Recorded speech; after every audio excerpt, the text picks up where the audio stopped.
पतंग उड़े आकाश माने डोर थारा हाथ मां, ओ वल्लभ मारी पतंग ऊंची, बाबा मारी पतंग ऊंची। आगे वर्णन किया। दक्ष प्रजापति ने पूछा, प्रजापति वीरण की पुत्री वीरणी से मैं विवाह कर लूं, आसकनी से मैं विवाह कर लूं, इससे विवाह करने का फल क्या है? तो कहा वीरणी में, आसकनी में वो बल है कि आसकनी जब हाथ में जल लेकर केवल अपने गर्भाशय से जो संतान उत्पन्न हो उस पर मात्र जल का छींटा भी दे दे तो जितने जल के छींटे पड़ते हैं उतने संतान को वो प्रकट कर सकती है। इतना तप का बल उस आसकनी के अंतर्गत है। दक्ष प्रजापति की 2 धर्म पत्नियां थी, वीरणी और प्रसूति।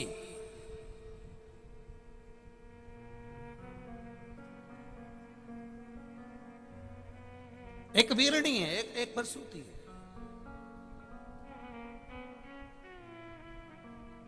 दो है।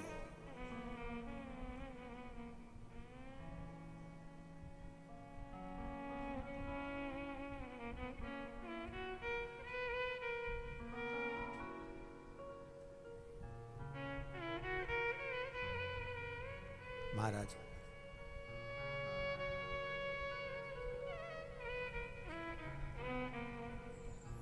जब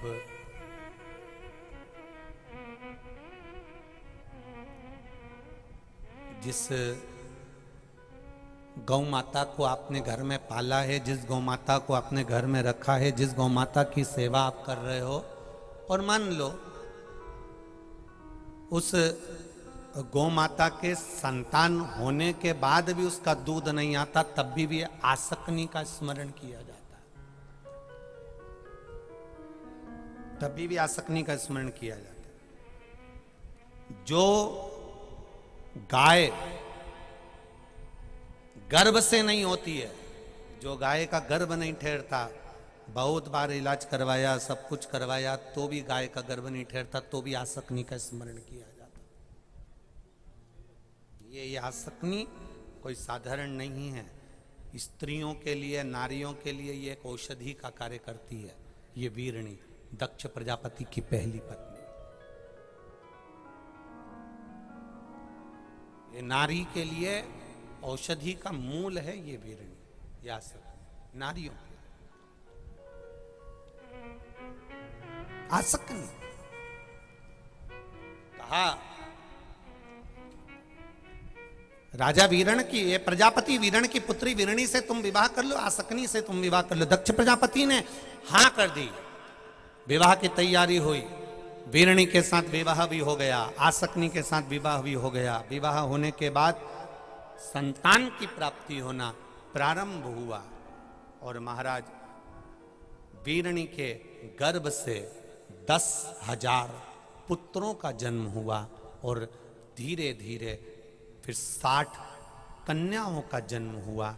जब 59 नंबर की कन्या उसके गर्भ से प्रकट हो गई थी और 60वीं कन्या को जवाना था, तो वीरणी ने भगवान शिव की आराधना की और भगवान सूर्य की आराधना करी, माँ दुर्गा की आराधना करी, भगवान नारायण की आराधना करी, भगवान श्री गणेश की आराधना करी। ये शिव पंचायत की आराधना में जब वीरणी डूब गई,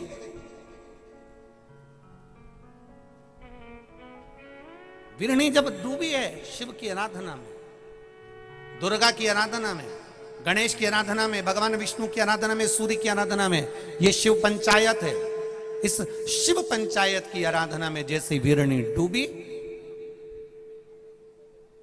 और जब डूबती जाए, आसकनी डूबती जाए, भगवान की संकीर्तन भजन में डूबती जाए, तब दक्ष प्रजापति भी उनके साथ तप में लीन हो गए, साधना में लीन हो गए।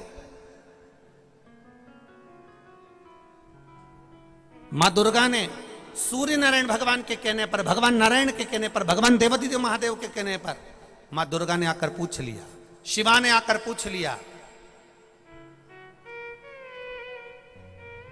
और मां शिवा ने आकर जब पूछा, मां दुर्गा ने आकर पूछा, आसकनी दक्ष प्रजापति, तुम और तुम्हारी धर्म पत्नी आखिर चाहती क्या है, क्या चाहते हो? कहा हम कुछ नहीं मां, बस आपके जैसी एक कन्या और प्रकट हो जाए।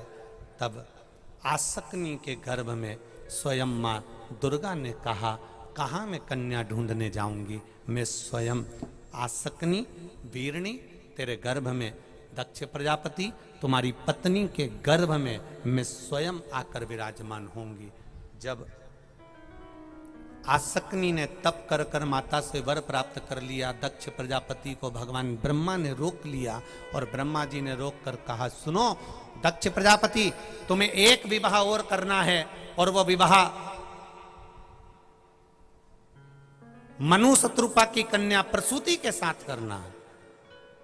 दक्ष प्रजापति ने एक विवाह माता प्रसूति के साथ करा।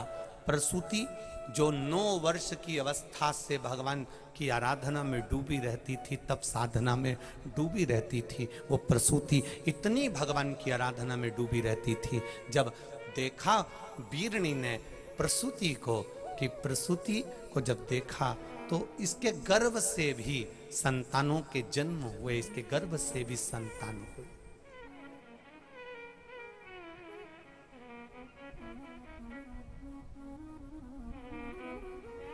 60 बेटियों का जन्म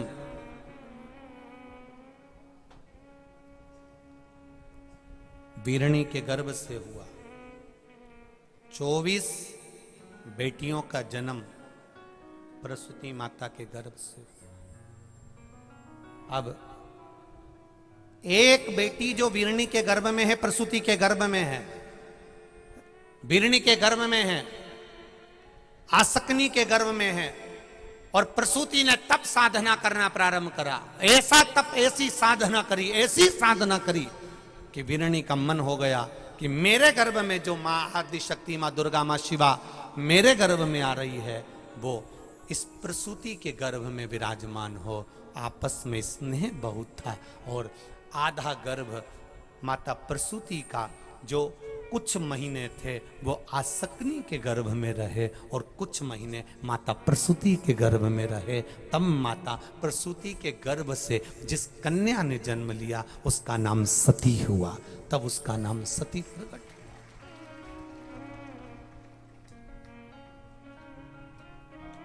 ये मातृत्व प्रेम है, ये वात्सल्यता।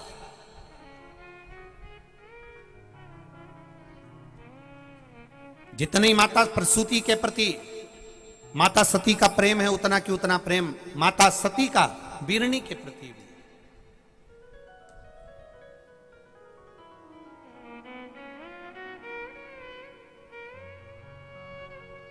एक बहुत अच्छा संवाद आप लोगों को पहले कथा में कहा था, आप लोगों के स्मरण में है कि नहीं है पता नहीं, पर कथा में बहुत पहले कहा था। जो लोग रोज की कथा सुनते हैं उनको मालूम होगा। बेटी घर से जब विदा हो तो अपने तुलसी के क्यारे में एक घी का दिया जरूर लगवाना चाहिए। बताया था कि नहीं बताया था? कौन कौन को याद है? याद है सबको?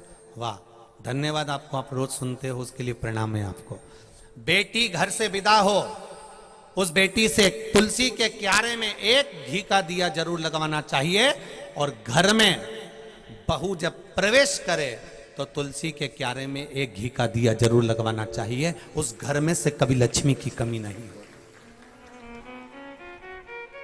जब बेटी हमारे घर से जाए, विवाह कर कर जा रही हो, दामाद के साथ जा रही हो, जमाई के साथ जा रही हो, पहली बार बेटी हमारे घर से जब जा रही हो, विदा होकर जा रही हो, तो तुलसी के क्यारे में घी का दिया लगना चाहिए।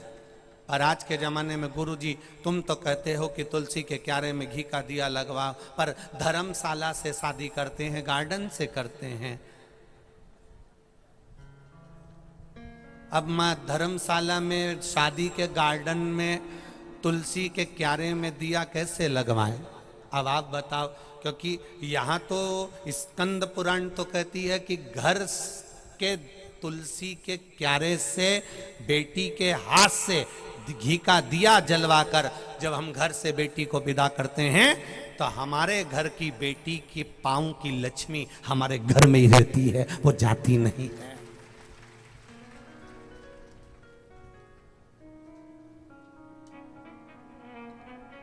अब पहले के जमाने में घर से बेटी विदा होती थी तो उसके गर्भ से जो संतान होती थी उसका लगाव नाना नानी के प्रति थोड़ा ज्यादा होता था। अब होटल से बेटी विदा होती है तो उसके गर्भ से जो संतान होती है उसका लगाव होटल से जरा ज्यादा होता है।